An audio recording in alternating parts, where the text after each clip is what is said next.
RFID belongs to a group of technologies referred to as Automatic Identification and Data Capture, or AIDC. AIDC methods automatically identify objects, collect data about them, and enter the data directly into computer systems with little or no human intervention. RFID is an acronym for Radio Frequency Identification and refers to a technology whereby digital data encoded in RFID tags or smart labels are captured by a reader via radio waves.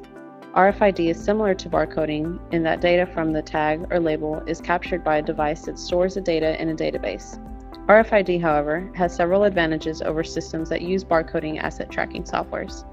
The most notable is that RFID tag can be read outside the line of sight, whereas barcodes must be aligned with an optical scanner.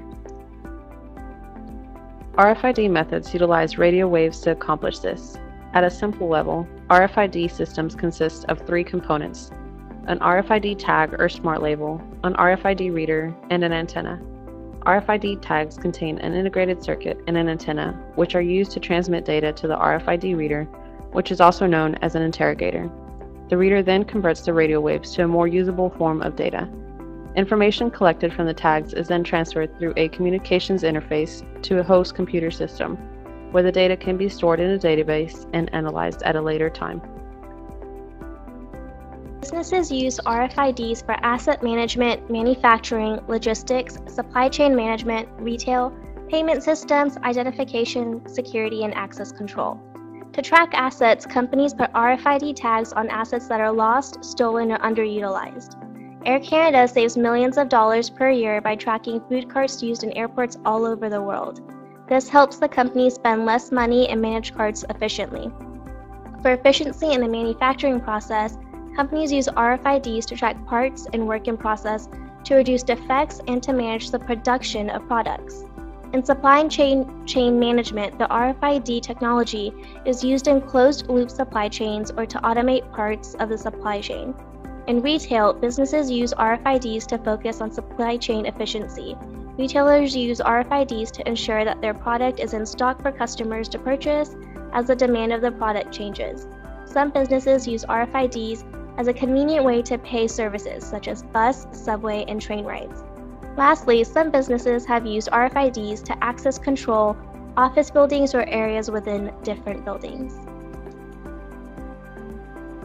There are myths regarding RFIDs, such as there being no standard to hold the technology to, that RFIDs cannot work with or will completely take over the use of barcodes, and that RFIDs are not accurate. However, there is an established standard even though the technology seems new.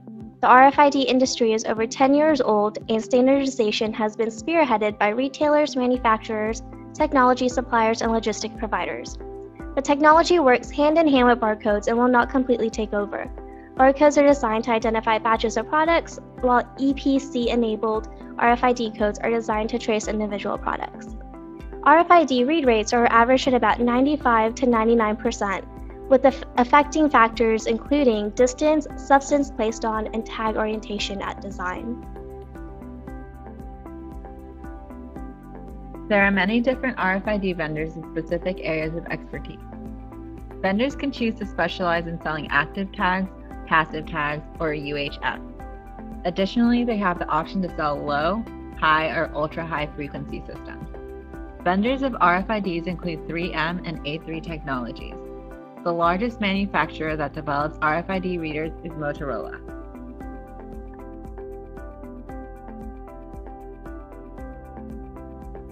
At the end of 2015, Amazon enlisted the assistance of the RFID lab at Auburn University.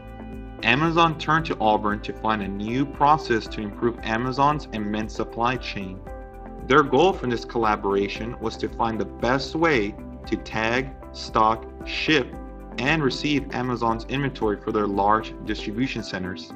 Additionally, special attention was given to Amazon's Atlanta-based Prime Now delivery service, as well as their new automated fulfillment centers in Dallas and New Jersey. Senior Vice President of Worldwide Operations and Customer Service, Dave Clark, reported Amazon to be in the early stages of working on RFID programs, but the company believes that RFID technology is promising for a strong competitive advantage. He also states that Amazon's focus is always on improving delivery time, lowering costs, and increasing selection, which is hoped to be achieved by RFID tagging technology. This advancement would speed up receipts of goods, give better shipment tracking for customers, and help to further delivery speed to customers. In 2014, the NFL partnered with Zebra Technologies in order to implement RFID systems into player performance and statistics collections. This initiative incorporated 18 football stadiums with RFID systems, with further plans to incorporate them to all 32 stadiums. Football players are given shoulder pads with RFID chips that are actively sending out data to sensors located high in their facilities. They track their every movement during practice and games. Personal statistics have become increasingly important for all players and teams because their player performance correlates directly to their on-field time. The data collected by the NFL has tracked players, referees, plays, routes, and ball movement, revolutionizing coaching strategies for better team performance. The RFID market in 2010 stood at $5.6 billion. It is projected to reach over $20 billion by the year 2020. This vast increase in market size can be directly linked to the adoption of smart infrastructure by companies in an attempt to have real-time product information. The utility of RFIDs benefits supply chains and inventory management. Prices of RFIDs vary by system, quantity, battery requirement needs, and installation. Sales and systems are projected to increase drastically in the next 4 years. North America and Europe are the two countries that are leading in the awareness and usage of RFID. Other countries are increasing their awareness of this technology and slowly beginning to incorporate them in their supply chain systems. RFID technologies help facilitate day-to-day business operations by improving labor productivity, reducing company costs, providing more accurate data, enhancing precision, efficiency, and reliability of the whole supply chain, ultimately allowing companies to track and monitor sales and business operations more conveniently. From a security standpoint, RFID tags help reduce and practically eliminate all physical theft, improving loss prevention practices. Other advantages RFID tags have is that they're easily trackable, they're subtle, discreet, and they don't need to be in the line of sight when comparing to barcodes. Some of the potential disadvantages from using RFID tags may include privacy concerns, their cost and affordability, the effectiveness of the technology depending on the substance it's used on, the positioning of the tags, the potential for long-distance readability, the memory capacity each chip can hold, its overall efficiency, as well as the need for universal protocols and frequencies.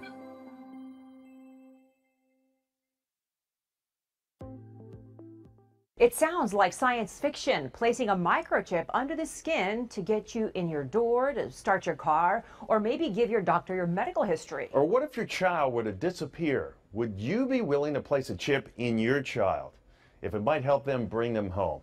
We've been microchipping our pets for years, so why not use that technology to protect something far more precious? It's technically realistic. Stuart Lipoff is an electronics engineer who's watching the microchip industry closely.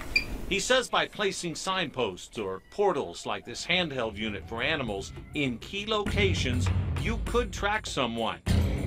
Some people are already placing microchips in their hands, which help them control everything from their computers to opening their front doors. And most of us use microchips every day to open doors to work or buy lunch with a debit or credit card. The ick factor, it still is kind of icky of, having somebody, put something into your body that's a foreign thing. Lipoff says it's only a matter of time before people realize how beneficial it could be, and not just for convenience, but in what literally could be a life-saving instance.